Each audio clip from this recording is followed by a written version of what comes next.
Salve, salve, rapaziada! Começando mais um No Bico da Águia com vocês. Olha, muito bom ter a sua companhia, ter a sua audiência nesse podcast que a cada semana está trazendo assim, convidados super especiais, uma diversidade de assuntos. E você sempre fica muito bem informado e conhecendo a história das pessoas que fazem a história acontecer aqui na nossa região. E hoje não poderia ser diferente, porque esse cara que eu estou trazendo aqui, ele até mesmo disse assim, eu já conheço ele há muito tempo, e fica até confundindo o nome dele, Diogo, mas é Diego, é o meu querido amigo Diego Dutra, cineasta, produtor cultural, produtor de cinema, de audiovisual, que agora está dando o prazer e a honra de estar aqui no Bico da Águia. Diego, muito bom estar com você aqui, cara, igualmente, no nosso programa, velho.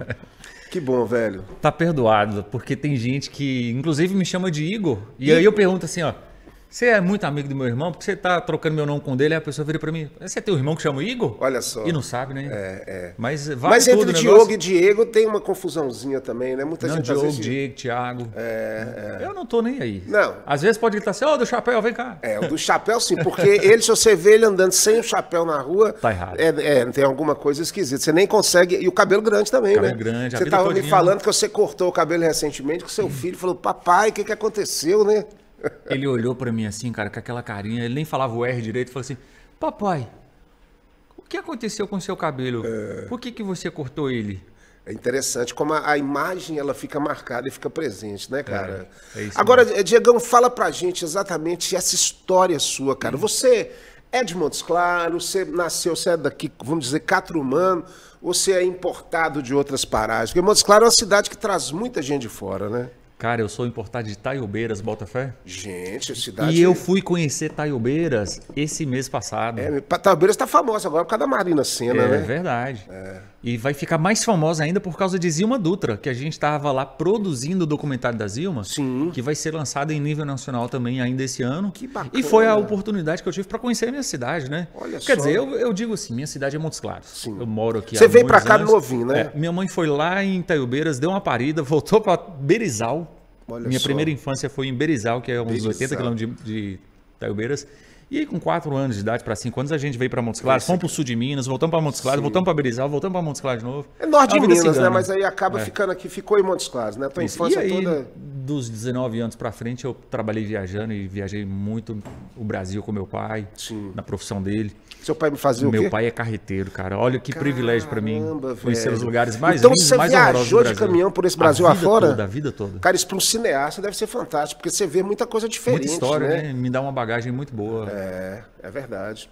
E você, assim, em Montes Claros, nessa época, você morava onde aqui em Montes Claros? Eu cresci no Santa Rita e Morrinhos. Santa Rita. Morei a vida toda na General Carneiro. Eu falo Santa Rita e Morrinhos porque é uma rua que está na Sim, divisa ali dos naquela dois. região. E ali, cara, me dá a possibilidade de ter amigos nos Morrinhos e no Santa Rita. Então eu cresci naquele meio. Ali é meu pedaço. E menino de pé no chão, jogando bola, De descer a Meloviana solto no na carrinho de rua, rolimã, de brincar nas corredeiras de Arrancar chuva ali a cabeça tudo. do dedo na bola. Ô, cara, é uma época assim, diferente, que hoje a gente vê assim, uma dificuldade tão grande, né, das crianças, das pessoas terem esse acesso por causa da segurança, por causa dos problemas, por tudo.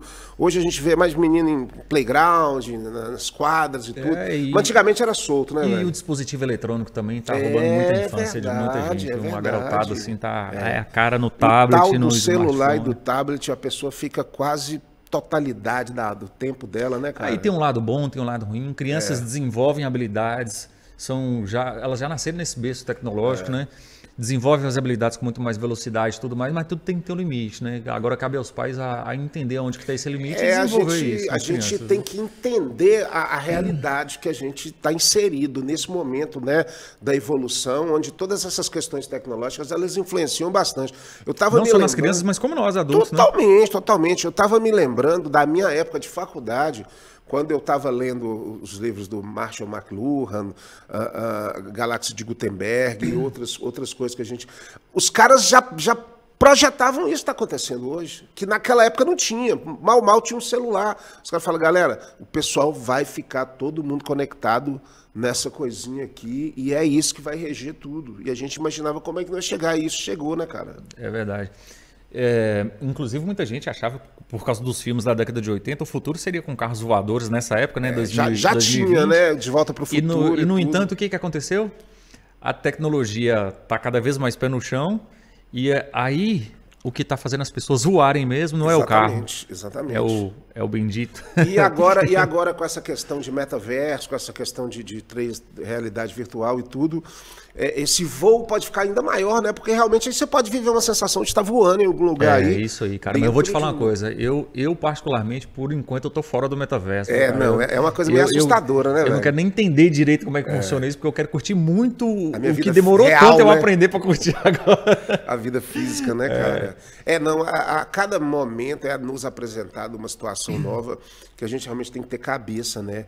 Para estar avaliando isso aí. Mas voltando ainda, Diego, nessa época sua, você chegou a pegar as salas de cinemas aqui de Montes Claros? Meu sonho, a única experiência que eu tive com as salas antigas de cinema foi quando na segunda série a gente estudava no Gonçalves Chaves.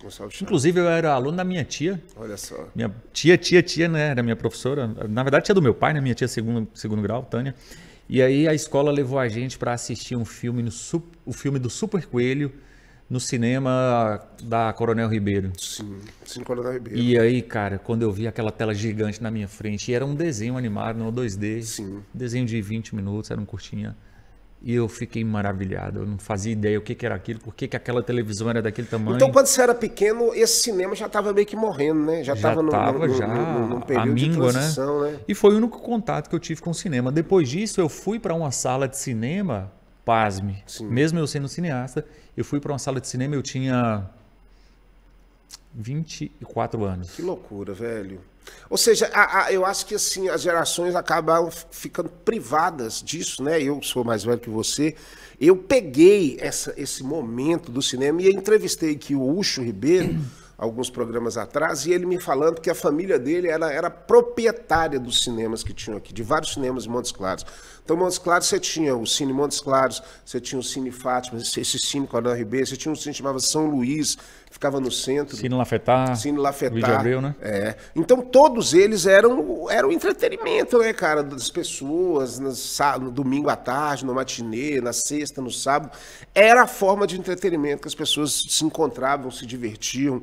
E eu participei muito disso, não só aqui, como em Belo Horizonte. Então, é uma experiência fantástica. Hoje, esse cinema que a gente tem nos shoppings, você consegue viver, lógico, a experiência de cinema, da tela grande e tudo, mas os grandes palácios do cinema eram bem diferenciados, viu? Você foi privilegiado de ter vivido isso, viu, cara? Porque eu só consigo sentir um pouco dessa sensação quando eu vejo um documentário ou quando eu vejo um filme que retrata essa época, né? E não é uma época que está longe, né? Não é uma época que está longe. Aí é a questão geográfica, né? O contexto que você estava inserido, que eu estava inserido, que outras pessoas estão inseridas, que não puderam vivenciar isso. Mas, por exemplo, eu me lembro em Porteirinha, porque igual como você, eu também sou um cara meio migratório, né? Eu nasci em Belém do Pará, ou seja, longe pra burda aqui, lá no norte do país. E aí, depois de uma passagem rápida pelo Rio de Janeiro, que tinha um lugar maravilhoso, que eu cansei de ir, que se chamava Cinelândia, ou seja, era um bairro que só tinha cinema. Ainda existe o bairro Cinelândia no Rio de Janeiro, com várias salas de cinemas maravilhosas, Odeon, Palladium também. Eu tive a experiência de vivenciar muito isso. Mas depois eu fui parar em Porteirinha. Meus pais mudaram para lá, eram médicos e tal. Então, como você em Montes Claros, a minha relação de criação é com Porteirinha. Desde pequeno, com 5, 6 anos de idade, até os 14 anos foi quando eu continuei morando lá, era Porteirinha. E tinha uma coisa incrível, que era o cinema de Porteirinha, que era um lugar, toda cidadezinha do interior tinha o seu cinema. E era um lugar exatamente onde a galera se reunia para assistir, principalmente os matinês, à tarde, domingo, para você ver filme de Shaolin, Bruce Lee, os Trapalhões. Os Trapalhões. Cara, você me fez lembrar de uma coisa legal, olha só. Meu contato com o cinema, o primeiro, na verdade, não foi nem na segunda série, não, foi um pouquinho antes, em Berizal, a cidadezinha pequena. Você me trouxe uma coisa na memória que eu não sabia que estava aqui. Até Berizal tinha cinema. Tinha o cinema. E era na casa de um cara que era músico, Heraldo Cordeiro. E aí, do lado da casa dele, ele pegou um cômodo grande assim, colocou uma parede branca e botou um projetor. E eu lembro da cena dos Trapalhões. Olha só. E depois tinha um desenho dos Trapalhões. Então as pessoas se reuniam lá para assistir isso, mas não deixava a gente pequenininho entrar, não. Olha só. Cara. Aí eu fundei por baixo das pernas de alguém e consegui assistir uma ceninha dos Trapalhões na parede da... Como é que fica marcado, lá, né, cara, na memória? Cara, olha pra você ver, eu não sabia que eu tinha acesso a essa memória. Mas aqui, então assim, você pegou a época do pós-cinema, que a gente estava conversando aqui também, que entrou já o videocassete, são as fitas cassetes, as locadoras, né, que alugavam os filmes e tudo. Como é que foi essa sua relação, né, de um dia virar um cineasta? Como é que foi essa paixão por cinema? Quando aconteceu isso aí na sua vida? Ô André, o interessante é que quando a gente para pensar em histórias iguais a do Quentin Tarantino, por exemplo, ele viveu dentro de um locador, ele assistiu milhares e milhares É verdade. De filmes até ele experimentar o primeiro filme e virar quem ele virou, né? Uhum. Cara, minha vida foi muito restrita em relação ao cinema e a filme, sabe? E quando a gente estava em cidades que tinha o cinema, não tinha grana para pagar um ingresso, para assistir um filme. Sim. E eu não era aquele moleque desenrolado que chegava lá, conversava com um cara, deixa eu assistir, aí eu passo uma vassoura para você no final, aí ele me passa pipoca e tal. Eu era muito tímido, muito introvertido, então eu não sabia desenrolar uma situação assim que me pudesse permitir assistir um filme que eu tivesse com vontade e tal. Pode crer. E aí quando veio a época do videocassete, a gente não tinha grana para ter um videocassete. Então eu ficava esperando um amigo convidar para ir na casa dele ver um filme, entendeu? Né, cara? Aí eu já me prontificava. Pode escolher o filme, eu vou na locadora, busco, alugo lá. Você paga, né? Ele paga o aluguel. E aí no final eu rebobino e levo a fita. Mas também pouca gente tinha um videocassete em casa, né? Então a gente foi conseguir ter um videocassete, eu já estava bem maiorzinho. E ainda tinha a questão do alugar a fita, que para nós ainda era uma grana, sabe? A gente era uma família bem humilde. Mas quando pudemos alugar o primeiro filme foi o Rei Leão. Cara, eu me lembro, nossa, que filme fantástico, animação, né? Animação, Rei Leão, 2Dzão, antigão, na fita cassete. Demais, esse filme é demais. O segundo filme foi De Volta para o Futuro e esse aí marcou minha vida. Eu já tinha assistido ele em Sessão da Tarde várias vezes, mas De Volta para o Futuro foi o filme que me fez desejar entrar para dentro desse universo, querer estar por trás das câmeras, querer entender como que as coisas funcionavam, né? Sentindo essa onda, né? E aí, brother, quando eu senti que o cinema mexia com o meu emocional e mexia com o meu psicológico, eu já estava mais velho, foi quando eu pude assistir mais filmes, eu já tinha ido morar sozinho, eu já estava com 19 anos, né? Então eu tinha saído da casa dos meus pais, não foi por contexto de briga nem nada, eu queria virar homem, seguir minha vida, né? E aí só tinha um colchão de solteiro no chão, uma estantezinha com uma TV. E eu pensei, caramba, velho, eu tenho que me virar agora aqui para não enlouquecer. Aí eu começava a assistir filmes. Aí já tava fácil, DVD pirata, 10 DVDs por 10 reais. Aí do DVD pirata. E aí, bicho, eu fundava o cacete, financiava a pirataria assim, sem dó nem piedade. Senão eu ia ficar depressivo, eu tinha que fazer alguma coisa. E eu só tinha TV e nunca gostei de sair também. Sempre fui muito caseiro, então eu enfiava a cara nos filmes e assistia. Aí você foi assistindo tudo ali, né? Fui assistindo tudo e quando acabava os filmes e eu ficava repetindo, né? E mesmo assim ainda faltava grana para comprar mais filmes, porque mesmo que era barato, mas eu tava naquela assim, pô, tô morando sozinho, só tenho um colchão, tenho outras prioridades a não ser comprar filmes, né? Então eu ficava assistindo os filmes repetidas vezes e quando não tinha, eu já cansava, falava, agora eu vou assistir making off. Vou ver que graça eu acho aqui agora nos bastidores e aí, tudo mais. Aí eu fui aprendendo. Esse mundo foi te envolvendo e tudo. E como é que foi assim a sua primeira experiência como produtor mesmo de alguma coisa? Você buscou uma formação? Você fez algum curso? Como é que você armou para começar a trabalhar com cinema? Essa parte é divertida. Eu descobri a trilha, comecei a fazer trilha de moto. Aí eu já estava melhorando a minha vida de morar sozinho, já estava estabilizado. Já conseguia fazer uma dívida com a agiota para comprar uma moto de trilha velha usada. E aí eu comecei a fazer trilha e eu tinha um celularzinho que era o primeiro... Ele era smartphone ainda? Não era smartphone. Como é que chama aquele? Nokia? Ele era tipo um BlackBerry. Eu não manjo muito celular. Eu acho que chamava smartphone já. Mas era um Nokia que tinha uma telinha e botões estilo QWERTY, né? O teclado de computador, né? E uma câmerazinha que filmava em VGA. E na trilha, no início, tudo era muito novidade para mim. Quando eu vi os caras subindo num paredão de barranco assim, eu ficava louco e falava, sobe de novo, eu preciso filmar isso aqui para me mostrar minha namorada. Tem que mostrar isso aqui minha mãe, tem que mostrar meu irmão. Vocês são doidos demais. Eu ficava filmando os caras. Aí toda segunda-feira a gente encontrava na porta da oficina de um desses caras da equipe lá da trilha. E todo mundo ficava com o meu celular. Ô, cachorrão é o apelido da trilha. Não espalha não, viu, gente? Ô, cachorrão, deixa eu ver aquele vídeo aí de cigano caindo no barranco. Aí eu entregava meu celular para um cara. Aí o celular ficava rodando. Aí eu pensei, pô, será que tem como eu colocar isso aqui? E o YouTube tava começando. Sim. Será que tem como colocar esse vídeo no YouTube? Para eu pôr no YouTube, eu tinha que aprender a tirar do celular, Sim. cortar a parte que não prestava. Aí eu fui pro Google, como cortar um vídeo. Aí eu descobri um programa, Foi Sony na tora Vegas. mesmo, né? Foi na tora. Como colocar uma musiquinha engraçada no vídeo. Ia no Google. Pegando o computador dos outros emprestados, que eu não tinha um computador. E aí conseguia colocar uma musiquinha, depois como colocar um texto para colocar o nome dos pilotos. Aí tava lá o vídeo cortado, as partes que não prestava, uma musiquinha, legendinha com o nome dos pilotos. Como postar um vídeo no YouTube? Pronto, tava lá o vídeo no YouTube para ninguém encher meu saco mais, para não ficar rodando meu celular na mão da peãozada. Aí eu descobri que eu não só gostava de cinema, mas como eu tinha uma certa facilidade para gravar as coisas e editar, né, fazer uma montagem, fazer os caras ficarem assim. O que mais me agradava é fazer os caras ficar assim, ó, no telefone deles ou no notebook vendo os vídeos das trilhas. Aí eu descobri que dava para melhorar isso. Coisa de um ano depois, mais ou menos, eu comecei a estudar cinema sozinho, de forma autodidata mesmo, em casa. Aí já tinha um computador bom e comecei a estudar e aprofundei. Nessa época, eu já estava trabalhando com construção civil. Sim. A gente tinha a construtora ADM, trabalhando muito com obra pública, obra do governo do estado. Mas você é formado em engenharia, alguma coisa assim, não? Não, eu pisei na faculdade de arquitetura na primeira semana e recebi um convite de um velho amigo, um engenheiro civil, para a gente fazer essa construtora para pegar umas obras. Tá. Por conta das obras que eram todas fora, Sim. Quer dizer, a maioria, né? Tinha alguns em Montes Claros, mas tinha que viajar muito. Aí eu abortei a faculdade. Pensei, bom, vou fazer 4 anos de arquitetura aqui para ter a construtora. A construtora veio primeiro. Vamos ver o que vai dar, porque pode dar bom. Então eu vou tocar a construtora aqui com o Fernando e depois, quando folgar e a gente concentrar obras aqui, eu volto para o curso de arquitetura. Ainda bem que as obras nunca folgaram e não concentraram em Montes Claros. Sim. Apesar de ser extremamente alucinado por engenharia, arquitetura, construção civil, né? Sim. Mas se eu tivesse feito, minha vida teria tomado outro rumo, né? Então, o fato de não termos concentrado obras em Montes Claros não me permitiu voltar nada, começar, né, a faculdade de arquitetura. E aí a construção civil chegou num ponto que estava me cansando tanto, me colocando em risco de vida, roubos, assaltos em dias de pagamento e tudo mais. Olha só. Eu falei, caramba, quer saber de uma coisa? Eu vou ser feliz.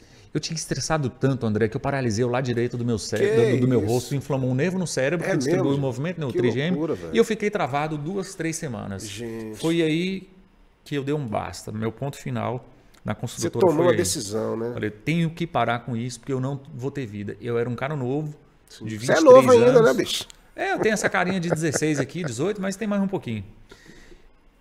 Daqui para frente eu preciso agora mudar meu estilo de vida.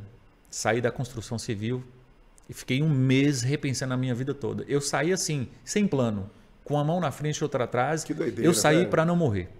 E aí, cara, pensei, bom, eu amo vídeo, amo cinema também e eu descobri que eu sou bom para fazer os caras ficarem vendo vídeos idiotas da trilha. Então eu vou começar a estudar isso.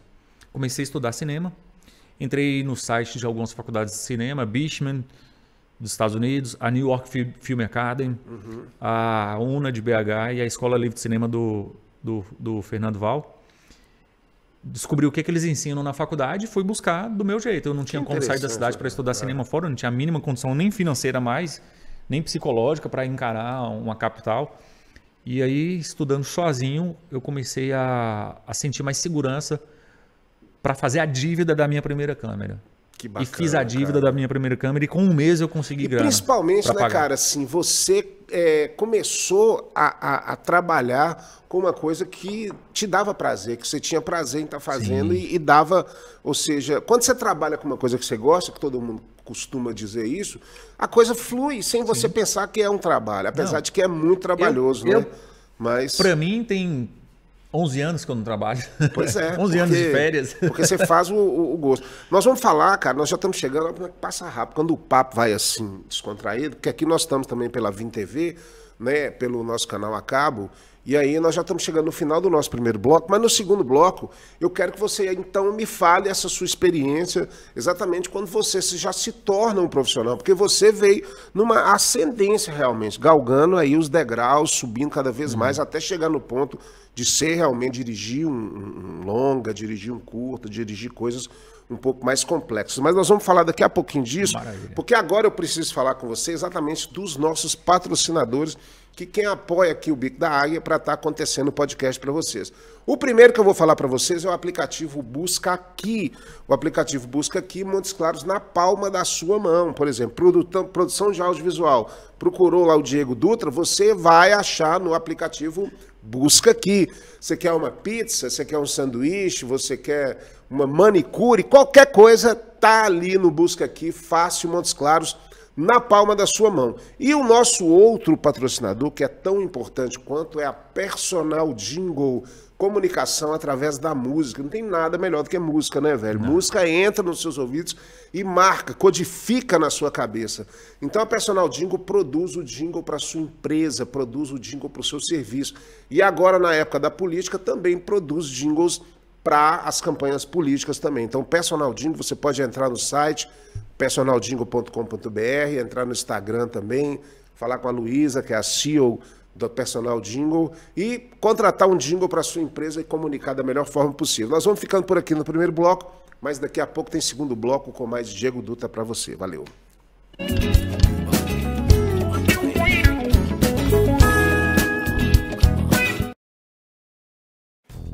Ei, você é de Montes Claros? Então pare de perder tempo. Quando buscar por empresas e serviços, busca aqui. O Busca Aqui é da cidade e facilita a sua vida. Com apenas uma busca, você acha rapidinho aquilo que você procura. E o Busca Aqui é de graça. Não perca o seu precioso tempo. Quem procura, busca aqui.net.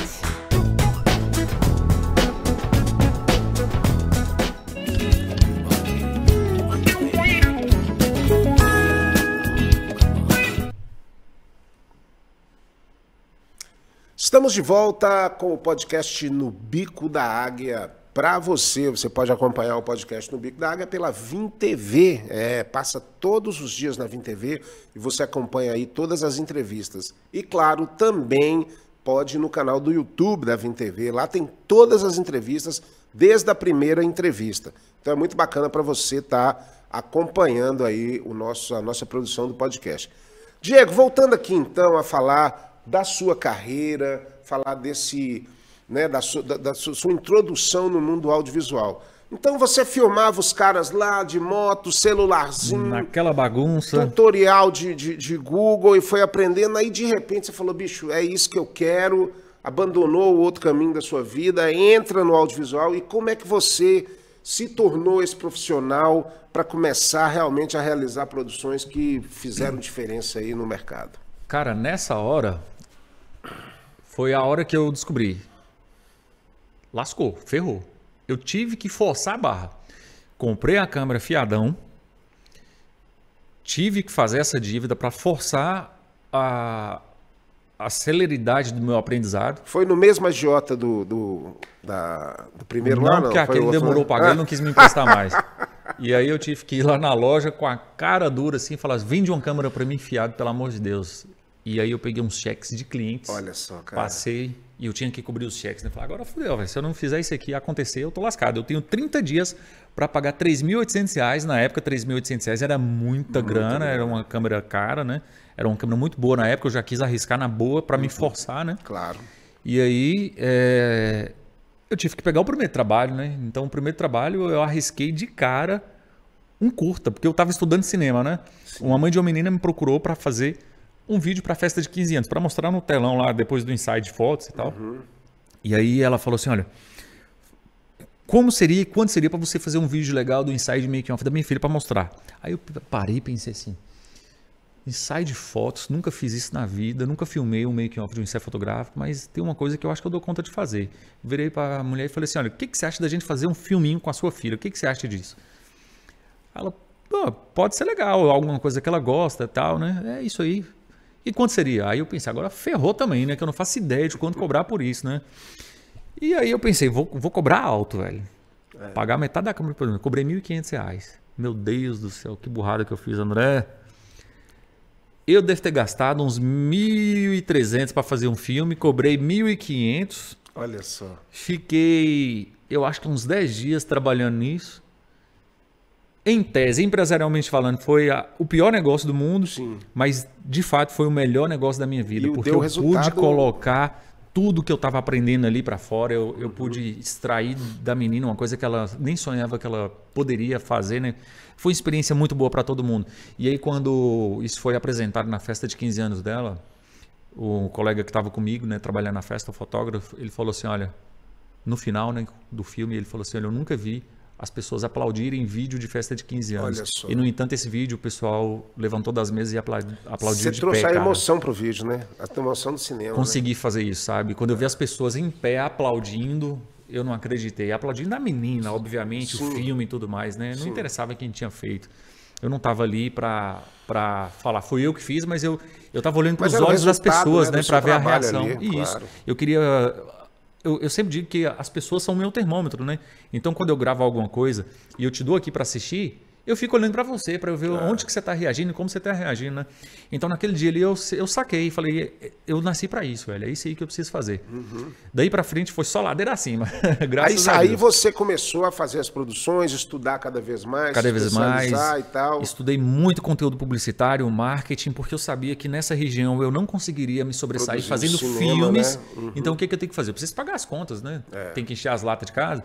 Então, eu sabia que se eu produzisse comerciais para a TV, eu poderia conseguir ter uma Tem mais renda, volume, né? né, E ter um de volume de serviços, serviço. né? Pronto, aí minha receitinha foi pegar alguns elementos, alguns conceitos do cinema e colocar nos meus trabalhos de produção de publicidade, né? E tinha que estudar publicidade também para entender o que os publicitários esperavam que eu Pensava produzisse da nas produtora, peças né? que a agência criava, né? E aí, cara, foi assim que eu pude praticar muito o que eu estava aprendendo. E depois de uns 3 anos, mais ou menos, estudando, eu consegui vencer uma etapa muito importante que para mim representou muito, que foi a conquista do meu registro profissional de diretor cinematográfico, o meu DRT, né? Que bacana, Então, cara.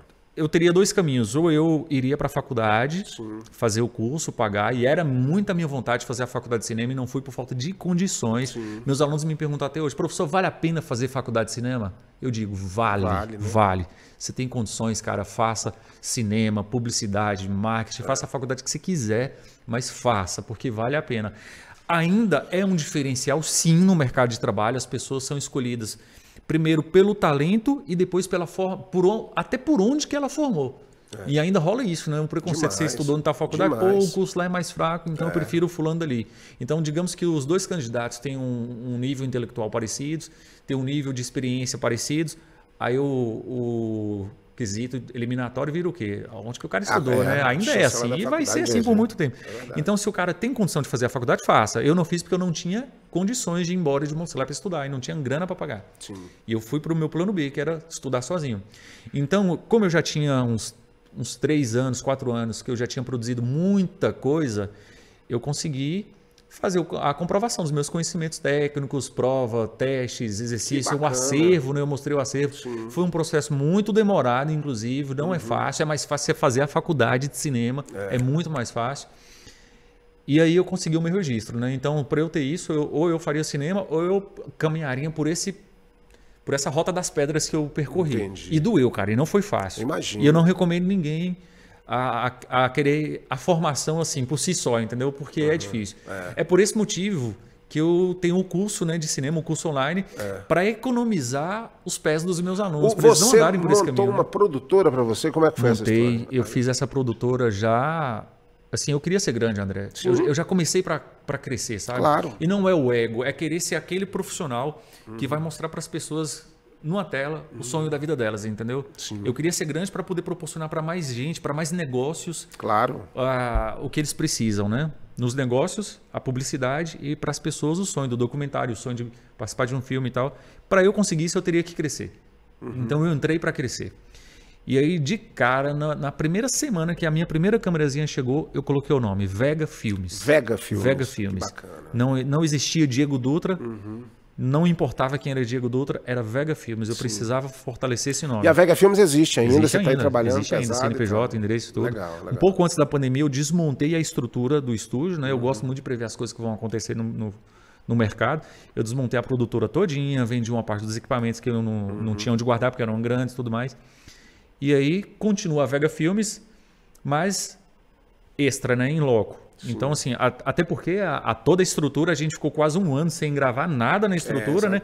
Mantendo uma estruturona gigante, vazia para usar só uma ilha de edição. Então, eu desmanchei tudo e montei um estúdio só de ilha de edição.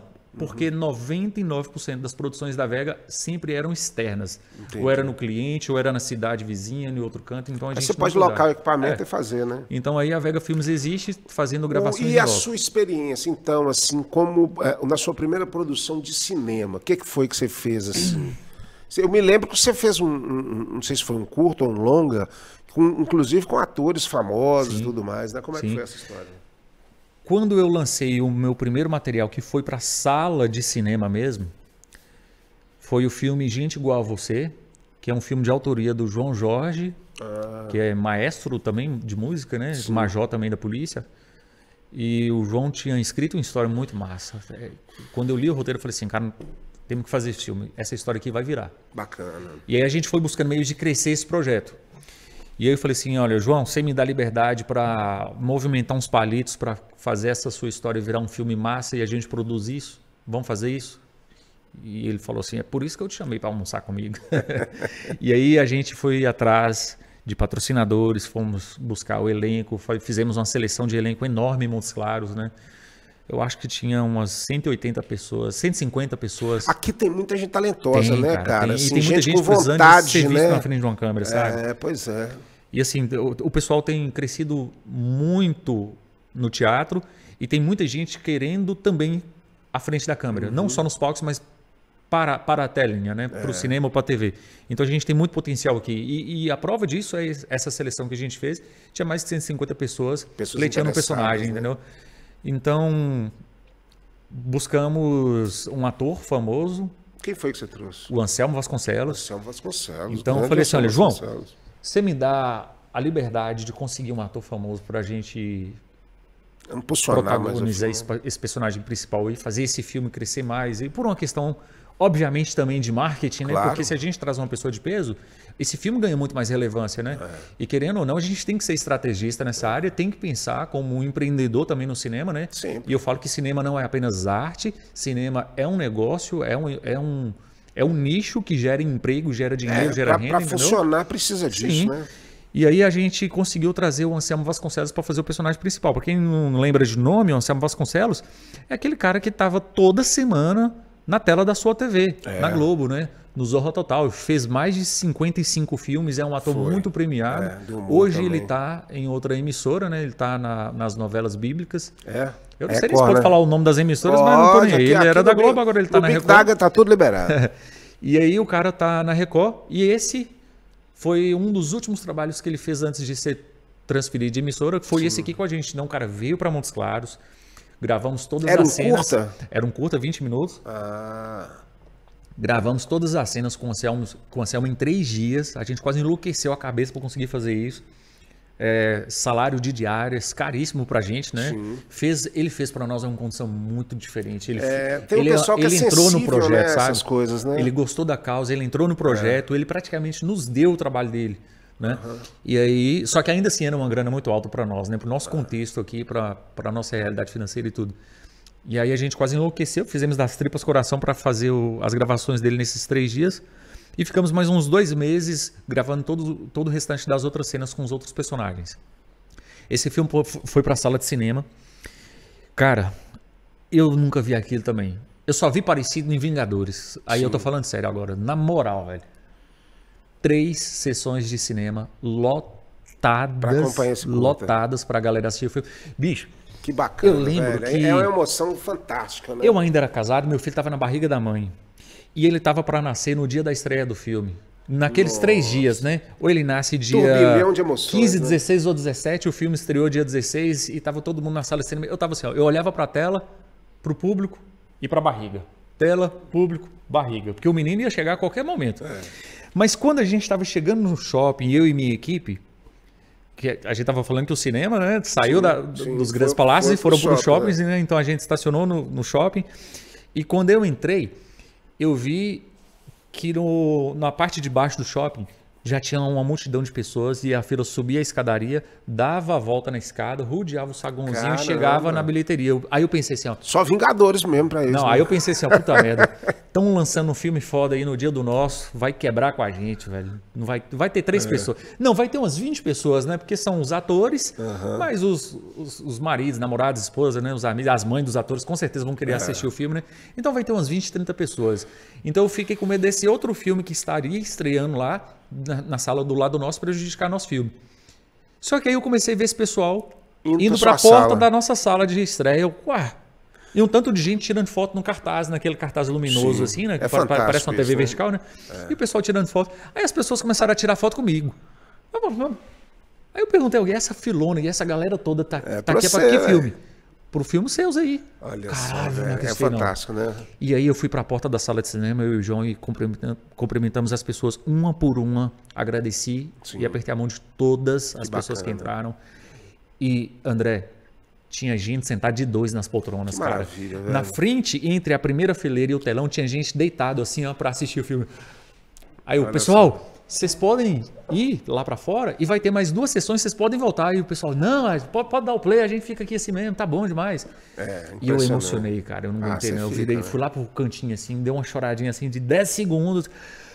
Respirei e falei, obrigado, senhor, isso tudo é para sua glória. E voltei para a sala. Não, mas você falou um momento, cara, inclusive o Diego, ele já foi, já colaborou muito com o festival de curtas que eu faço lá na Unifipmoc, com os meus alunos do 5º período. É muito legal, porque você coloca os alunos para estar produzindo e tudo. E nesse último, especificamente, que até convidei o Diego novamente, mas ele não pôde ir, foi no Shopping Ibituruna, no cinema do Shopping Ibituruna. E a sensação de você ver uma produção sua na grande tela é uma emoção assim sem igual, cara. Não dá nem fantástica, pra descrever, né? Porque a magia da grande tela, ela ainda existe muito forte na gente, sabe? Assim, a gente assiste filme no celular, a gente assiste filme na televisão, mas quando você está vendo uma coisa assim na grande tela com as pessoas, o cinema também estava lotado, o som e tudo, então... É realmente uma experiência fantástica e a gente conseguiu viver isso aí esse ano no festival, foi muito legal, cara. E esse tipo de coisa muda a vida de muita gente, sabe? Muda. Você imagina aí um moleque que se viu naquela tela ali, que estava fazendo vive naquela experiência ali. Às vezes o cara está fazendo aquilo só porque é o trabalho da faculdade. Aquilo ali faz parte do processo da formação dele. Mas quando ele se vê ali e ele viu a reação das pessoas, ele viu que ele cumpriu um objetivo, aquilo pode mudar a vida do cara. Não, mudou. Tem um aluno lá que, inclusive, fez o curta, foi um dos premiados. Depois ele mandou um recado para mim, eu esqueci o nome agora dele, falando assim, cara, isso para mim foi uma experiência fantástica, que eu quero agora fazer isso da minha vida, eu quero ser produtor. Atuou? É bom, muito bom. Ele atuou no filme? Não, ele foi o diretor do filme, ele foi o diretor de um dos curtas lá. E ele mandou um recado para mim, Pedro Botelho. Ele mandou um recado para mim e falou assim, cara, é isso que eu quero fazer da minha vida, velho. Eu adorei esse negócio, eu quero produzir isso, achei fantástico e tal. E assim, você acaba que surge uma célula ali, né, na pessoa que vai propagando ali. Pedro, já me procura no Instagram, viu? Isso. Nós temos que trocar figurinhas. Eu quero você falando comigo no Instagram, porque, cara, eu vou te acompanhar, velho. Diego Dutra, _, Vega Filmes. E é bacana, cara. Eu vou te acompanhar. Eu vou te mandar depois os filmes lá para você assistir do festival. Foi muito interessante. Você sabe uma coisa interessante, Diego? Que o assunto de todos os curtas, eles ficaram em torno dessa ansiedade, dessa depressão que nós passamos agora na pandemia, né? Então, assim, isso foi refletido sem combinar um curta com o outro. Todos os curtas falando um pouco dessa nossa experiência e sensação de falar assim, bicho, o que está acontecendo e agora? O que vai ser de mim, sabe? Assim, essas dúvidas todas que ficaram muito mais latentes agora nesse período, né, cara? E é aí que a gente vê o poder do cinema. Seja o cinema de alto orçamento, seja o cinema feito no celular. Ele é uma ferramenta muito grande para fazer a transmissão das sensações, das emoções, conceito de uma sociedade, conceito não, o contexto de uma sociedade, né? Sim. Então olha para você ver, os caras usaram a ferramenta para se expressar. Para se expressar. Numa sala de cinema, para um monte de gente. Então, não tem como uma coisa dessa não ser, no mínimo, fantástica. Não, é uma experiência realmente que marca as pessoas que ficam. Você já acompanhou outros festivais e viu que as pessoas realmente elas ficam envolvidas no processo e gostam do resultado. E assim, você também, além dessas produções, você estava falando aí, você tem uma série de cursos, né, cara, que você fornece. Eu já, inclusive, encontrei muitas pessoas. Tem uma menina lá de Porteirinha, a Gabriela, que trabalhou com minha mãe, que falou que mandou até um abraço para a Gabriela aí. Ela disse que fez o curso com você, adorou o curso, que é fantástico. Em Porteirinha? Ela é de Porteirinha. Mas não sei se foi em Porteirinha que ela fez. Cara, você fez lá em Porteirinha? Inclusive, foi uma das oficinas de cinema mais incríveis que eu já ministrei na minha vida. Pois é. Tinha 200, eu lembro o número, 218 participantes, 218 pessoas inscritas na oficina. Então é isso uma aí, tarde, cara. sabe? Foi incrível. Gabriela, olha, se você fez e gostou, continue, viu? Porque é o que a gente tá falando aqui. Isso traça a vida das pessoas. Mas essa oficina, ela foi a última oficina que eu ministrei antes da pandemia. Eu tinha o hábito de fazer todo ano, uma oficina de cinema por ano. Normalmente ela dura 4 finais de semana, né? Sábado e domingo, 4 vezes, a tarde inteira. E a de Porteirinha, por questões de logística e estrutura, a gente fez ela em uma tarde de sábado, todo o conteúdo que eu ministro nos 4 finais de semana, a gente resumiu, criamos um set de cinema no palco, né, no auditório do teatro, e ali eu ministrei. Não foi uma oficina que eu podia ensinar muito em detalhes, né, como pôr a mão na massa e produzir, mas eu lançar ali como faz, à vontade, né, pra galera. E assim, olha, pessoal, é assim que funciona no cinema, é assim que se grava uma cena. Vamos fazer aqui? E algumas pessoas vieram no palco, botaram a mão na massa, a gente gravou umas ceninhas, até uma cena de terror legal que a gente fez com a menina de lá. Ela fez parecendo chamado, jogou o cabelo na frente, contra a luz e tal. Foi uma experiência muito massa mesmo. E essa oficina ficou marcada na minha vida. Que bom, tanto cara. que é um dos vídeos que eu mais gosto de make-off que eu tenho. Eu com o celular virado assim, falando, essa foi a oficina de Porteirinha, aí o pessoal lá atrás tá assim, Diego! Pois é. E aí aquela galera com aquela energia vibrando e tudo mais. Foi aí, por que eu acho que esse vídeo foi muito marcante para mim? Eles estavam lá no fundo assim, Diego! Diego! Aí eu fiquei pensando, depois que eu vi esse vídeo, reassistindo em casa, eu fiquei, caramba, eles não estavam gritando Vega Filmes, eles estavam gritando Diego. Aí minha sacada veio. Beleza. Estou no momento agora de fortalecer o nome Diego Dutra. Aí o Instagram, por exemplo, e Facebook, que era Vega Filmes, eu mudei para Diego Dutra e cineasta Diego Dutra no Facebook e no YouTube. Instagram Diego Dutra _ Vega Filmes. E aí, cara, eu comecei a fortalecer agora o meu nome enquanto diretor, né? Inclusive certeza. O meu portfólio hoje não é vegafilmes.com.br, é diretordiegodutra.com.br, entendeu? Sim. E aí eu comecei a focar agora em mim. E fui buscar mais formação, mais estudos, mais cursos, tudo mais. E aí, quando veio a pandemia, eu já não podia mais fazer as oficinas presenciais, né? E muita gente louca querendo a oficina. Diego, dá um jeito aí, como é que a gente vai fazer? Porque foi um sucesso, né? E essas oficinas que eu ministrava também mudou a rota, né, da vida de muita gente. Exatamente. Alguns alunos meus viraram profissionais de audiovisual, outros produziram filmes que foram premiados em festivais, entendeu? Olha só, que bacana. 4 participantes das oficinas passaram a trabalhar comigo e estão até hoje trabalhando comigo lado a lado, entendeu? Braço direito. E aí eu pensei, poxa, não posso ficar à mercê agora da pandemia, eu tenho que fazer essa galera continuar aprendendo. E aí eu comecei a gravar, por que não, né? Eu já tinha produzido muito curso online para outras pessoas, por que não o meu próprio curso online? Mais do que justo, né? Sim. Principalmente com os meus alunos, meus seguidores, tudo. E aí eu comecei a gravar as aulas da oficina de cinema em casa. Sim. Montei um cenário simples na minha casa, no meu apartamento, montei uma ilha de edição em um dos quartos. E aí eu comecei a fortalecer mais o nome de Diego Dutra. E aí você faz esse curso, então, de forma online? De forma online. Ele acontece hoje em dia? Está disponível? Acontece. As pessoas, para quererem acessar esse filme, como é que é o processo aí? No meu Instagram tem um linkzinho lá na bio. Você entra lá no meu perfil, que é Diego Dutra, _ Vega Filmes. Aí tá lá assim, ó, aprenda cinema comigo e o dedinho para baixo. Você clica nesse linkzinho e ele vai te levar para uma página que você vai ter todas as informações do curso online e o botão de inscrição. Normalmente esse curso eu abro inscrições só de 4 em 4 meses. Mas ele ainda está em inscrição porque eu resolvi abrir em junho e deixar. Eu gosto muito de fazer testes. Eu sou o cara dos testes. Tudo meu é testado. Sim. Eu nunca dou uma resposta definitiva para alguém que dá ou que não dá. Eu sempre falo, vamos testar?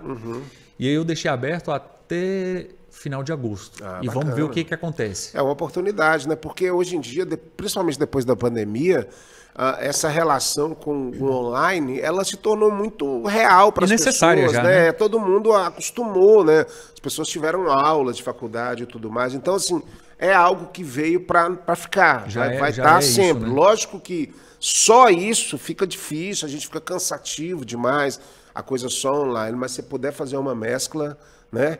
É o que é o fundamental. Velho, você estava falando do tempo, que o tempo é tudo, né? Tempo é tudo. Eu já recebi no ouvido aqui que já acabou o nosso segundo bloco. Você acredita, velho? Ô, Maurício, já passou 20 minutos aí, bicho? É impressionante, porque a gente vai falando e tal, e não sei o quê, mas ainda tem muita coisa para falar com você. Por quê, Diego? Montes Claros é um celeiro realmente de grandes talentos, e já foi, inclusive, cenário para produções como Cabaré Mineiro, para grandes produtores como o Carlos Alberto, agora a Vânia Catani. Então nós vamos falar muito disso no terceiro bloco, que é exatamente essa projeção de Montes Claros, né, para as produções de cinema que virão, porque a gente vê tanto festival de cinema acontecendo, e aqui precisa ter um festival forte. Aqui até tem alguns, mas ainda não com essa força, essa pujança de um Tiradentes, Festival de São João, essas coisas que a gente... E potencial nós temos. E potencial nós temos. Mas antes de terminar o segundo bloco, eu preciso lembrá-los do Busca Aqui. Busca Aqui é o nosso aplicativo, onde você tem Montes Claros na palma da sua mão. Você baixa, vai na Play Store, baixa o aplicativo e é muito fácil, porque você já vai se relacionar diretamente com o seu prestador de serviço. Você eu já baixei o meu. Já baixou dele ali, ó. E se ele precisar de algum tipo de serviço, figuração, quer figuração? Vai lá no Busca Aqui, você acha o figurante lá. Então é muito interessante o Busca Aqui. E outro patrocinador também que está sempre com a gente desde o primeiro programa é a Personal Jingle, produção através da música, de publicidade. Você, Diego, aqui em Montes Claros tem uma farmácia que todo mundo sabe o telefone dela de cor por causa de um jingle, ou seja, o jingle é capaz de codificar, aí ó, lembrou até da melodia, de codificar na cabeça das pessoas informações e mensagens. Como é que seria um jingle de Diego Dutra? De Vega Filmes, um jingle de Vega Filmes, vai lá, 3, 2, 1... Diego Dutra Vega Filmes. Aí foi mais uma vinhetinha, né? Dá pra fazer, de estalo não, mas dá pra fazer muita coisa bacana. Vamos fazer, ué. É importante a Vega Filmes e tanto Diego Dutra ter música, porque a relação da música coloca na cabeça das pessoas. Se você quer fazer cinema jingle, sem música, exatamente, sem trilha não funciona. É Personal Jingle, que também faz trilha para cinema também. Vamos pro intervalo daqui a pouco no último bloco com Diego Dutra, que eu vou perguntar para ele o seguinte: quais são os filmes favoritos que ele indica realmente para você assistir. Fique de olho pro terceiro bloco, você não pode perder. Tá lá. Diego Dutra Vega Filmes. Eu gostei.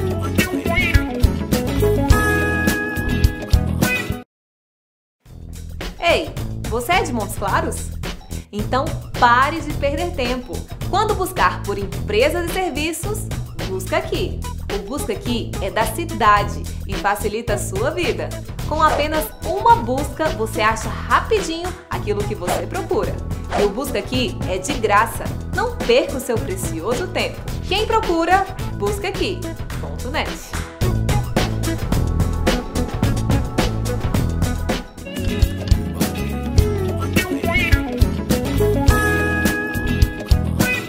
Estamos de volta no Bico da Águia para você. Hoje o papo é cinema. Tem assistido cinema?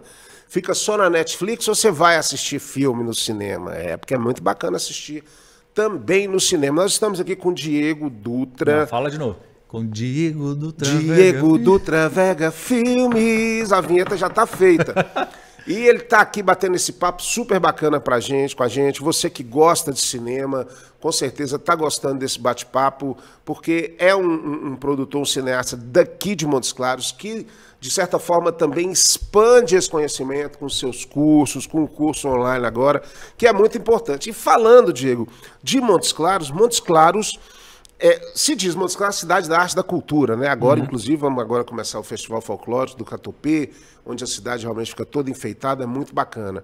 Nós temos uma tradição grande de produção de cinema aqui em Montes Claros, né? Por exemplo, Cabaré Mineiro é um filme que foi um lançamento nacional e foi produzido aqui em Montes Claros. Então tem essa... Sabe cantar a musiquinha? De qual do Cabaré Mineiro? Você sabe? Você lembra? Aquela é proibida para cantar agora, que é o suíte do que ele é meu. Mas essa é proibida para falar no horário. Mas o que acontece? O que você acha, então, dessa vocação montesclarense para o cinema e a história com esses grandes diretores aí? Tô até fazendo um minuto de silêncio. Cara, eu vou ser bem franco. Sim. Montes Claros exporta talentos. Ela perde talentos. É verdade. As pessoas, quando elas sentem que elas têm para onde crescer, elas pulam fora de Montes Claros, infelizmente. Mas aí não é só no cinema, né? Em todas as áreas. E aí, muita gente me pergunta, pô, velho, por que você está aqui em Montes Claros ainda? Se tivesse ido para os Estados Unidos, você já poderia ter trabalhado numa baita produção, você podia estar bem diferente. Aí eu fico pensando assim, cara, se eu sair de Montes Claros, que legado que eu deixo? Onde que eu contribuí até então para um novo tempo, pelo menos na minha área em Montes Claros? Para mudar um pouco a história, né? Sim. Porque se todo mundo que começa a desenvolver uma potencialidade vaza preocupado com o próprio umbigo, e não está errado, não tem problema nenhum em preocupar com o próprio umbigo, e a gente tem que se preocupar. Mas se todo mundo sai da cidade, a cidade ela vai continuar na mesma posição, ela não tem as engrenagens que faça com que ela evolua, que ela expanda, que ela cresça, né? Que ela seja notada nacionalmente em alguma área. E por muito tempo eu quis ficar em Montes Claros para poder dar mais da minha contribuição para a arte do cinema, especificamente. Sim. E chegou num ponto que eu senti muita frustração, eu fiquei muito decepcionado, sabe? É sério mesmo, assim, é um desabafo. É a falta de apoio, não só de poder público, e aí eu sou empreendedor, eu entendo também que a gente não tem que depender só do poder público, e eu sei que eu preciso fazer movimentos para eu fazer acontecer meus projetos, né? Entendeu? Então vamos correr atrás de patrocinadores. Aí a gente já criou um projeto incrivelmente bem elaborados, que daria um bom resultado em números para a empresa que desejasse patrocinar, né? E, no entanto, não conseguíamos patrocínio porque questão de mentalidade, questão de visão, de negócio, ainda tem entendeu? Muito isso, né? Então, ainda é aquela visão, assim, é o que todo mundo fala. Desculpa, Montes Claros, mas, infelizmente, ainda somos uma pequena cidade grande. Né? A mentalidade montesclarense ainda está em um processo de evolução. Então, eu ainda estou aqui contribuindo para isso. Né? Mas chegou num ponto, cara, que eu pensei, olha, meu filho nasceu. Ou eu fico contribuindo para a arte, ou eu vou dar um tapa na vida. Eu preciso proporcionar a melhor educação para o meu filho, a melhor moradia, o melhor estilo de vida possível e tudo mais. Quer saber, cara? Eu vou embora. E aí a gente já estava decidido a ir para uma outra cidade para o sul do Brasil, dar uma melhorada na vida, estruturar e ir para o exterior, crescer nas nossas carreiras. Porém veio o divórcio. Eu me divorciei há cerca de 3 anos. E a única coisa que me mantém em Montes Claros é meu filho. Se eu não tivesse meu filho, eu teria ido embora depois do divórcio. Ou antes do divórcio. Mas eu ainda estou em Montes Claros por conta do meu filho. Agora, eu não sei o porquê exatamente. Assim, vamos corrigir essa frase, vamos reformular. Eu sei o porquê. Eu estou em Montes Claros por causa do meu filho. Eu não entendo o porquê que a vida foi por esse caminho. Mas a gente nunca entende isso, né? Para que a gente continuasse em Montes Claros, eu aqui, meu filho aqui, e as coisas acontecendo aqui. Talvez daqui a uns 5 anos, mais ou menos, eu vá entender que eu precisava permanecer aqui por algum motivo. Eu acho, cara, que assim, realmente, Montes Claros, e não só Montes Claros, como todo o norte de Minas, e você que fez curso em outras cidades e visualizou o potencial que existe nessas cidades e a vontade, né, de muitas pessoas em produzir cinema, mas eu acho que realmente falta um esforço no sentido do poder público e das grandes empresas em direcionar uma realidade em que os festivais, não só de música, mas festivais de cinema principalmente, sejam algo com valor, sejam algo que vão fazer a diferença em toda a estrutura cultural da cidade. E para fazer isso, você precisa de um investimento grande. Então você tem, por exemplo, Tiradentes com um festival maravilhoso de cinema, você tem outras cidades com festivais realmente muito bacanas. E aqui a gente tem até, inclusive tive aqui com a Fabíola Versiani, que é uma produtora de cinema, que produz também festivais, muito por leis de incentivo e tudo. Mas é algo que não é perene, ou seja, depende de algumas coisas e não tem aquela força que deveria estar. Então, eu acho que falta isso, falta transformar Montes Claros efetivamente num celeiro de produção cultural, mas que realmente isso tenha um resultado, que retumbe realmente nos outros lugares com as produções aí de filmes. Nós temos, por exemplo, a Vânia Catani hoje, que é daqui de Montes Claros, que é uma das maiores produtoras aí de cinema do Brasil. Você, incrível, você é um cara que já tem essa história maravilhosa. Nós temos aí, por exemplo, tem a minha amiga Isabel Lupo, que é uma atriz que está no Rio de Janeiro também, tentando carreira e tudo. Então você tem pessoas que estão com esse pensamento que a gente podia canalizar tudo isso para um grande festival. O que deve acontecer é um entendimento de que todos precisam de resultados. E vai do início.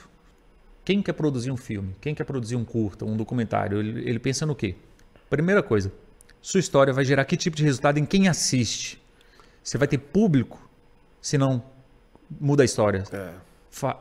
Querendo ou não, é isso aqui. Olha, o cinema é uma ferramenta que você pode expressar a sua arte. Mas também você tem que entender que o cinema é um negócio. O cinema é uma indústria. E se você deseja fazer com que muitas pessoas assistam o seu filme, se a sua preocupação principal é número, é quantidade de pessoas na sala de cinema ou na praça, numa sessão de cinema ao ar livre, você tem que falar do que as pessoas gostam e preferencialmente do que elas estão dispostas a ouvir, o que elas querem ouvir. Então aí, e principalmente se você quiser fazer um filme que envolva patrocinadores e tudo mais, você não pode mostrar só a sua opinião de forma lúdica, artística, conceitual demais, enfim. O que eu quero dizer aqui é que todo mundo quer resultado. Então você tem que pensar se o filme que você quer, se a história que você quer contar vai dar resultado para alguém, se vai ter público. Beleza, vai ter público? O público vai ficar satisfeito? Maravilha. Então agora talvez patrocinadores possam se interessar em patrocinar. Depois, já tem duas engrenagens começando a girar. Você querendo produzir, o público querendo assistir. Aí já conecta essa engrenagem aqui. Mas aqui no meio tem que ter uma engrenagem para conectar essas duas. É a engrenagem aqui do produtor, do público. Faz a mãozinha aí. Faz a mãozinha. Aqui é mais uma engrenagem. Aqui agora é o investidor. Só essa aqui. O investidor aqui é forte, hein? Você querendo produzir, o investidor querendo girar sua engrenagem, o público do lado de cá para assistir. Essas três engrenagens aqui tem que funcionar. Então todo mundo quer resultado. E o resultado do cara que vai investir é quantas pessoas vão assistir. É resultado. Qual é a mensagem que esse filme vai passar que conecta com a visão da minha empresa, do meu negócio? E quando eu falo do investidor, aí nós estamos falando do cara que tem uma farmácia no seu bairro, nós estamos falando de uma grande empresa de petróleo que está instalada em Montes Claros, de uma grande farmacêutica que está instalada em Montes Claros fabricando remédios, de uma rede de farmácias e por aí vai. Então, é um jogo de entender o que o outro quer. Quando a gente entende isso, dá até uma sensação de que a arte começa a ser desrespeitada. Mas quando você cria um projeto da forma corretinha, você consegue embutir a sua arte nesse projeto para dar o que o público quer, dar o que o patrocinador quer. E aí você começa a criar o polo industrial de cinema numa região que tem potencial. Exatamente. Foi assim que aconteceu em Rio e São Paulo, é assim que está acontecendo no Nordeste. E nós temos o potencial para fazer essas engrenagens rodarem aqui, porque nós temos quem produz bem, uma galera que conhece muito de cinema, nós temos um público que adora apreciar a arte local. O poder público ainda não está enxergando isso. É verdade. Mas o público adora a arte local, valoriza muito os artistas da terra.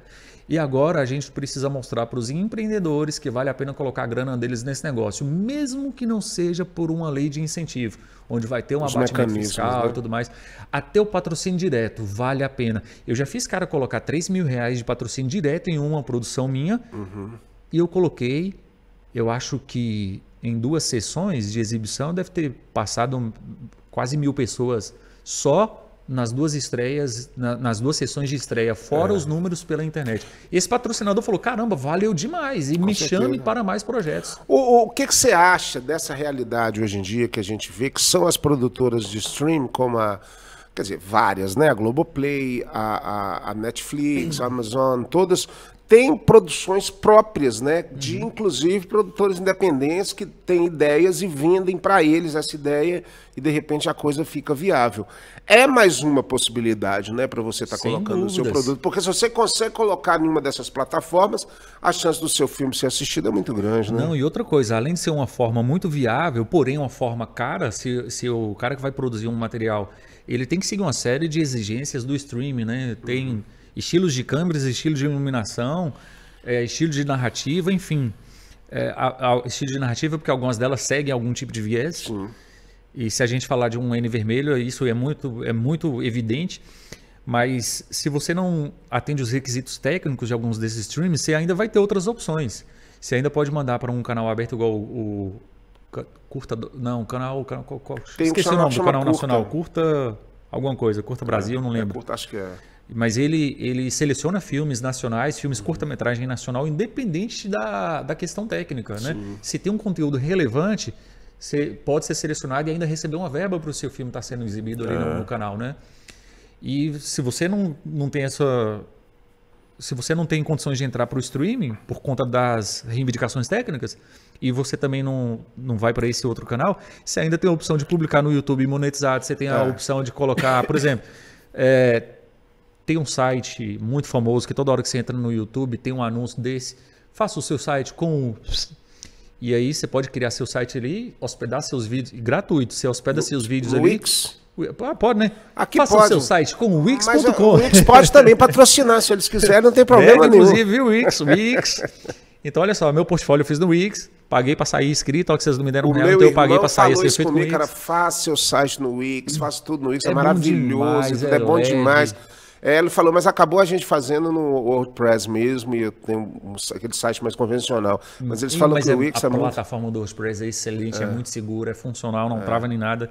Eu fiz no Wix porque é mais fácil para mim do que no WordPress, porque o WordPress o cara tem que ter um conhecimento um pouco mais avançado. Luísa Clara aprendeu sozinha a fazer. A menina é um gênio. É um gênio, E aí é o seguinte, no Wix, por exemplo, você pode colocar criar uma galeria de vídeos e colocar um acesso, e as pessoas pagam para ter acesso aos seus filmes, entendeu? Pois é. Então, como monetizar? Tem, né?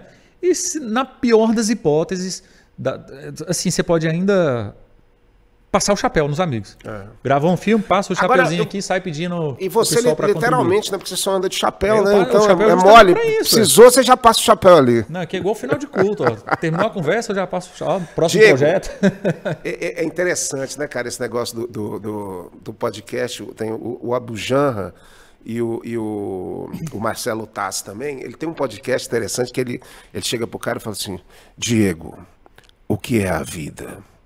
O que é você? É uma coisa que não é o meu estilo, né, do meu podcast, que na verdade, mas eu achei interessante porque eu lembrei disso agora. Mas o que eu queria dizer para você, cara, na verdade é o seguinte, eu vejo no festival que a gente produz lá na FlipMock o brilho no olhar das pessoas quando eles podem ter uma possibilidade de acesso a essas produções de cinema. E isso é o início, é o estalo para você depois crescer e conseguir, né, assim, produzir e fazer as coisas efetivamente. Você está dando motivação para eles, né? Exatamente, exatamente. Então, eu acho que a gente tem um campo muito grande aqui nesse sentido e realmente falta o incentivo para que essa pessoa ela possa trabalhar. Mas a pergunta que eu lembrei agora que eu queria te dizer é o seguinte, que eu falei para meus alunos.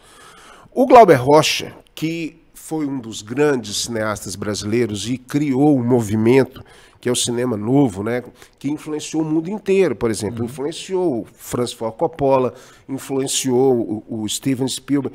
Todos os grandes cineastas, eles falam de alguma forma, o próprio Quentin Tarantino, dessa estética do Glauber Rocha no cinema novo, que era uma coisa muito interessante. E o Glauber Rocha ele tinha uma frase que era o seguinte: uma câmera na mão e uma ideia na cabeça. Isso basta para você fazer cinema.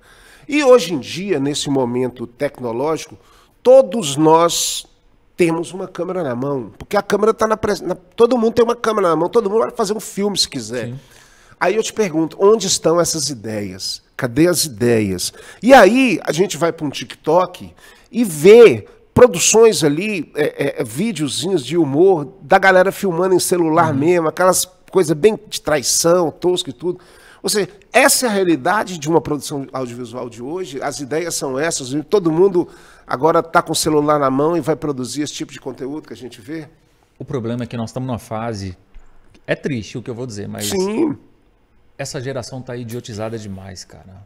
Idiotizada. A imbecilidade está num nível assim tão extremo e tem sido muito apoiado, inclusive, né? É verdade. A gente percebe que um dos maiores indícios do que eu estou falando é que a música brasileira, né, o que se tornou MPB de fato, é algo extremamente, em minha opinião, esdrúxulo. Que me perdoe quem gosta dos estilos que estão em alta, mas não me conquista em nada. É o mainstream, né? hoje realmente. E aí você entende que para você crescer, e aqui sim é uma câmera na mão, e a ideia na cabeça está cada vez mais fraca, e o cara entende que para ele viralizar, basta ele fazer uma dancinha, basta ele criar um bordão e fazer algo ridículo. Exatamente. E ele São bomba. essas as ideias, então? Então as ideias elas estão muito fracas, mas é uma questão de para onde as pessoas estão olhando. As pessoas estão olhando para as ideias bobas.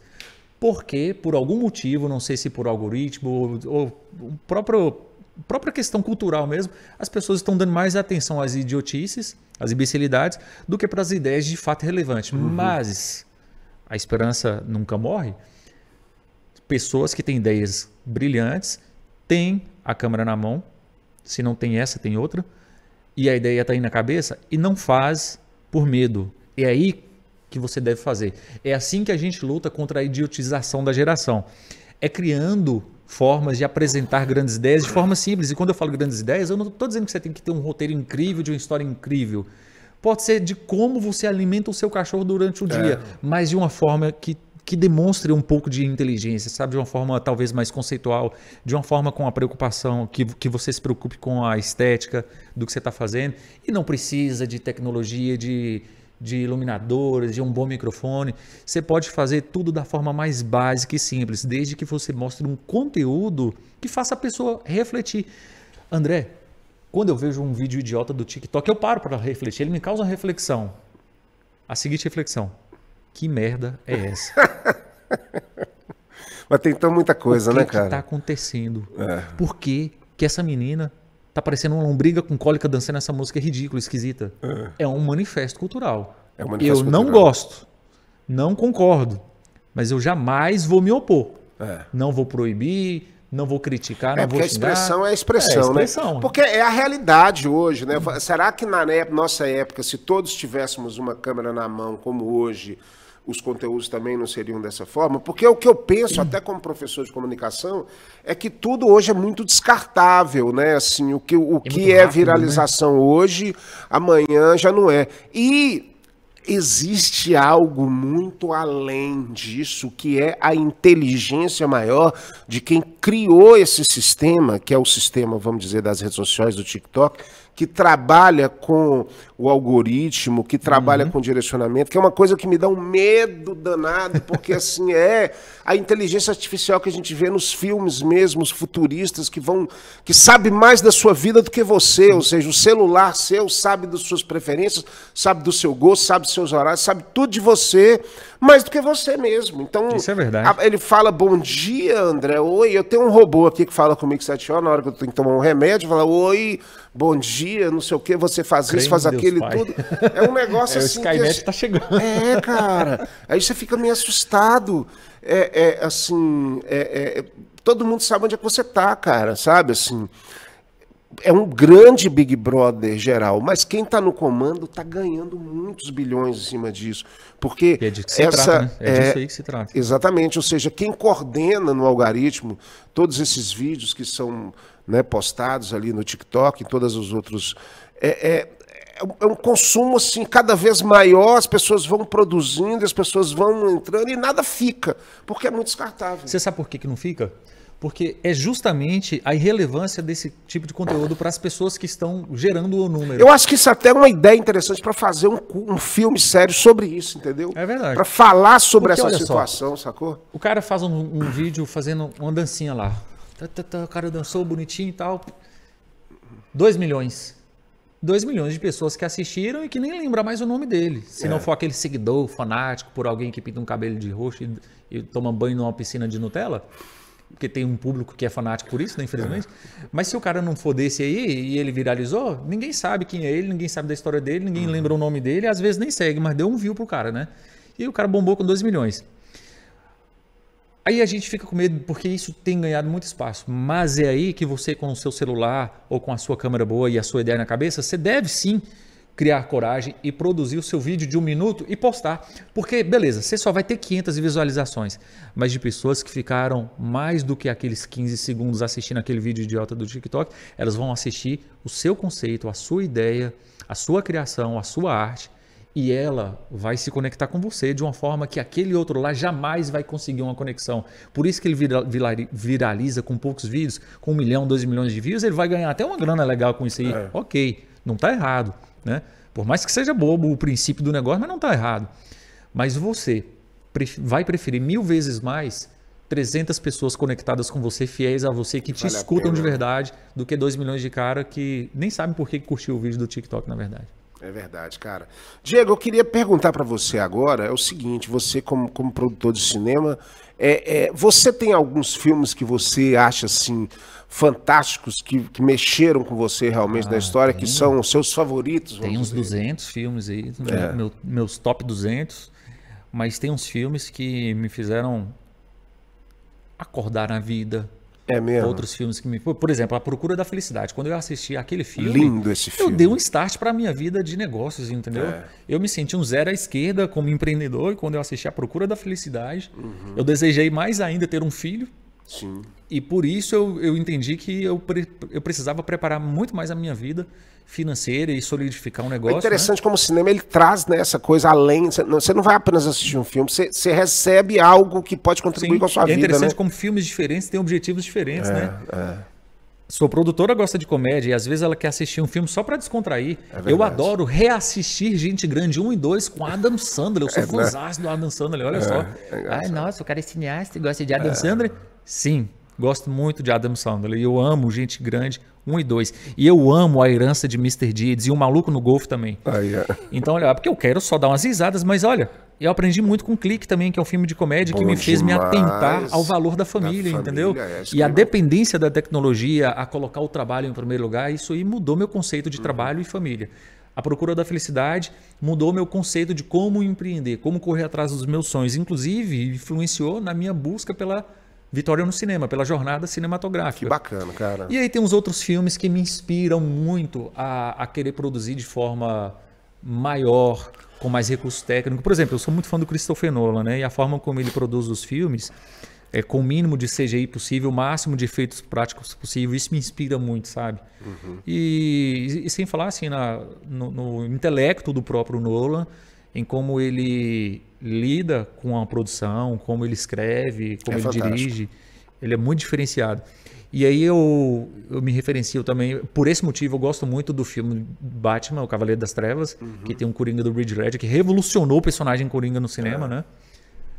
E do Coringa, você tinha falado do próprio filme Coringa. Aí, esse filme do Batman, né? Eu sou muito apaixonado por ele. E aí, como eu me apaixonei pelo Coringa do Heath Ledger, eu quis ver o Coringa do Joaquin Phoenix, o Joker mesmo, né? Caramba, velho, esse filme foi um soco no estômago. E a atuação dele maravilhosa, né? E aí eu fiquei assim, beleza, quem revolucionou o Coringa agora? Tem que molhar a palavra aqui, que tá travando já. Quem revolucionou o Coringa? Os dois. São 2 Coringas diferentes, mas foram 2 filmes que mexeram comigo. Nossa. O primeiro por conta de um novo conceito para o personagem Coringa, né? E o segundo pelo poder da interpretação muito do forte. Fênix e pela a pegada do filme, pela narrativa do filme. Foi um filme completamente diferente de tudo que eu já tinha visto e mexeu comigo, me marcou. Eu fiquei 2 meses meio assim, sabe? Um me pegava viajando no filme e tudo mais. E do cinema nacional, o que você pode dizer assim que te chamou a atenção das produções nacionais? Cara, cinema nacional. Eu gosto... Série, eu gosto muito da série A Irmandade, que tem o Seu Jorge, tem o Che Moraes nessa série também, que é daqui da região do norte de Minas, ele é de Coração de Jesus e está crescendo muito no cinema brasileiro. É uma série que eu gosto muito, muito mesmo. Sua produtora me fez lembrar que eu preciso assistir Bom Dia, Verônica. Esse é o nome, né? Bom Dia, Verônica. Eu fico na dúvida se é Boa Noite, Verônica. Bom Dia, Verônica é uma série que eu preciso assistir e eu soube que o nível de produção dela, a narrativa, o roteiro são muito, muito impecáveis. E tem um filme brasileiro que eu gosto muito, agora mais para o lado do entretenimento, que me marcou, Meu Nome Não É Johnny, com o Selton Mello. Eu adoro esse filme, cara. Eu adoro esse filme. Tem muito tempo que eu não vejo, já assisti umas 4 vezes. Diego, eu tenho uma experiência com um filme. Eu gosto muito de cinema nacional também e tudo. Mas eu tenho experiência com um filme que eu não sei se você já assistiu esse filme. E se você não assistiu, eu vou mandar o link para você para assistir. Porque ele tem no YouTube, que é um filme que é baseado no livro do João Baldo Ribeiro, chamado Sargento Getúlio. É um filme que foi protagonizado pelo Lima Duarte, é um filme do Hermano Pena, da década de 80, que ganhou Gramado, ganhou Kikito. Inclusive, é o filme que é considerado o Apocalipse Sinal brasileiro, porque o filme, é interessante a história do Sargento Getúlio, porque ele foi gravado com baixo orçamento, foi produzido, e na época, para você lançar o filme, a Embrafilmes tinha que liberar esse lançamento, e esse filme ficou engavetado por mais de um ano, e o Francis Ford Coppola assistiu o filme nos Estados Unidos e falou essa frase: nossa, esse filme é maravilhoso, é o Apocalipse Sinal brasileiro. E depois disso o filme foi lançado e aí fez um grande sucesso na época e ganhou os Gramados.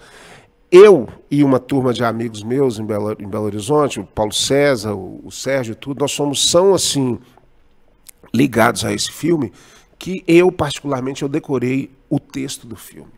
Eu consigo falar o texto do filme, de Paulo Afonso Aracajão, Esticão, tem os Canindé de São Francisco, Monte Alegre de Sergipe, Nossa Senhora da Glória, Nossa Senhora da Dor, Siriri, Capema e outros mundões, sei quantos, é Sertão do Brabo, Favela e Cansanção, tudo ardiloso que tá por baixo do inferno. E o mais legal de tudo, que eu tinha uma banda em Belo Horizonte que chamava Os Horríveis, que era uma banda de rock, e nós gravamos a trilha de abertura desse filme, que se chama Urubus. Avô, avô, avô, avô, Urubus, que é do Tiago Araripe, que é parceiro do Tom Zé, parceiro do Zé Cabaleiro. Aliás, o Zé Cabaleiro gravou uma música minha também há um ano passado, muito bacana, que chama Juazeiro. É uma música que eu falo... Juazeiro é sua? É minha, Juazeiro. Olha só, rapaz. Quer dizer, tem várias Juazeiros, mas eu tenho uma Juazeiro que o Zé Cabaleiro gravou agora recentemente com o Rogério Delay. Mas eu gravei Urubus, cara, e o Tiago Araripe, que é o autor da trilha fantástica de Sargento Getúlio, virou meu amigo e falou que a nossa gravação é uma das mais fantásticas de Urubus. Então, eu tenho uma relação com o Sargento Getúlio, você que está em casa, se quiser assistir, é a história de um filme da década de 30, da política, daquele cara que era mandado pelos coronéis e tudo, mas o texto do filme, a loucura de texto, de diálogo, é muito louco, é muito, muito fantástico. E eu, sinceramente, assim, porque a gente gravou uma fita, né, uma fita de cassete na época que tinha, eu vinha viajando e escutando o áudio do filme, e aí decorei, cara, o filme todo é uma loucura nessa cabeça. Sargento Getúlio, assista, é um filme fantástico, é o meu preferido, cara. Aí ele recitou o filme, né? Eu tô quase cantando Na Suíte do Quelemeu. Na Suíte do Quelemeu não pode agora. É um filme muito bom. Quem não assistiu também, Cabaré Mineiro, tem que assistir. É um filme que marcou, é um dos filmes mais importantes, é um dos top 10 filmes mais importantes da cinematografia brasileira, né? Sim. Cabaré Mineiro, com Nelson Dantas. Mas assim, o que aconteceu com o cinema brasileiro de uns 8 anos para cá é a revolução técnica primeiro. Sim. O cinema brasileiro era desprezado pelo próprio público brasileiro porque o nível de produção era mais baixo. É verdade. Então, com a facilitação de aquisição de equipamentos, aconteceu que o cinema brasileiro melhorou muito a qualidade técnica. Então, agora você tinha mais filmes nos streams, por exemplo, e indo para a TV com uma qualidade técnica cinematográfica muito alta, né? De áudio, principalmente. E agora a briga, já que estava todo mundo com uma qualidade técnica muito boa, a briga começou a ser para ver quem entregava mais qualidade no roteiro, na narrativa, na atuação. Né? Aí o cinema brasileiro começou a crescer. E o que não falta no cinema brasileiro é criatividade, exatamente. Né, cara? Qualidade da galera que está na frente das câmeras e por trás das câmeras. Verdade, né? Então isso aí foi um fator decisivo agora para fazer com que o cinema brasileiro fosse aceito pelo público com os olhos Agora, diferentes. nunca ganhamos um Oscar, né? Ganhamos Cannes com o Cangaceiro lá atrás e nunca mais ganhamos uma premiação. Mas tá para mudar, né? A academia ainda é uma panelinha, mas eu creio que o cinema coreano mesmo já está ganhando algumas coisas lá, né? Exato. Diego, Para encerrar, a gente está chegando ao final do nosso podcast, eu queria que você falasse aqui, atualmente você está com alguma produção, você quer fazer algum convite aí para as pessoas, para os seus projetos, para, né, os seus cursos e tudo, o que você está armando agora aí? Vamos nessa. A gente vai começar a produção do meu próximo filme, que o nome provisório dele é Se Não Eu, Quem Vive em Mim, talvez a gente troque esse nome.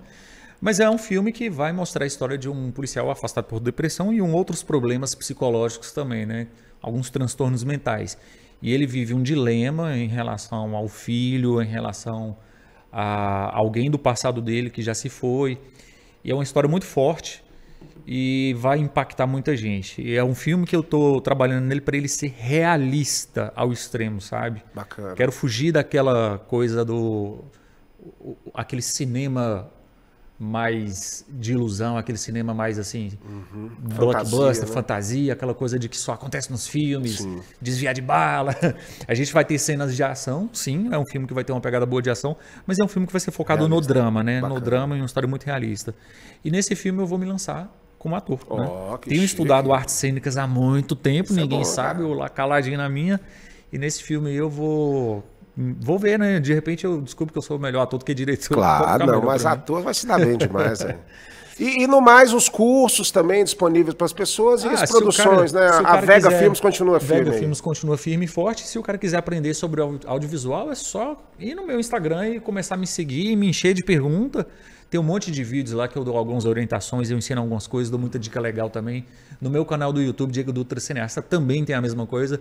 E, cara, se você tem dúvida ou quer aprender alguma coisa, é só mandar um direct pra mim, velho. Se você for da mesma cidade minha, ainda dá pra gente se encontrar, tomar um café e trocar uma experiência. Aí vai ficar bom demais. Velho, eu gosto de ajudar as pessoas mais, André, você não faz ideia. E ensinar tá aqui, ó, no sangue, entendeu? Então, com certeza tem muita coisa pra fazer. Sai nos meus poros ensinar, isso. Entendeu? Eu sou um professor nato, então eu gosto. Show de bola, só andar, cara. Cola comigo que você brilha. Viu? É isso aí, galera. Diego Dutra. Cara, eu queria te agradecer demais dessa participação. Eu acho que, porra, passou muito rápido. Cara. Foi um dos papos mais, assim, leves, agradáveis que a gente teve. Faltou a cerveja aqui pra ser um boteco, cara. Mas foi... gosto de cerveja aqui, aqui, ó, no nosso... Ninguém sabe o que tem aqui dentro, né? Então... O objetivo é você pensar que a gente está bebendo cerveja. Pode ser uísque, pode ser cerveja. Presta atenção, Close aqui, Maurição. Ó, que conhaque é esse aqui? Esse é o Domênico. Domênico de Água. Aí, ó. Ó, treinando como ator já, hein, cara. Cara, o cara é bom, hein, bicho. Esse é mais forte, hein? Tá vendo, gente? Tudo é possível. Cara, queria te agradecer demais, realmente obrigado, foi fantástico, você pode acompanhar esse bate-papo aí. E o Bico da Água vai ficando por aqui. Hoje falamos com o cineasta Diego Dutra, mas na semana que vem tem mais um convidado super especial, só pra você, ó.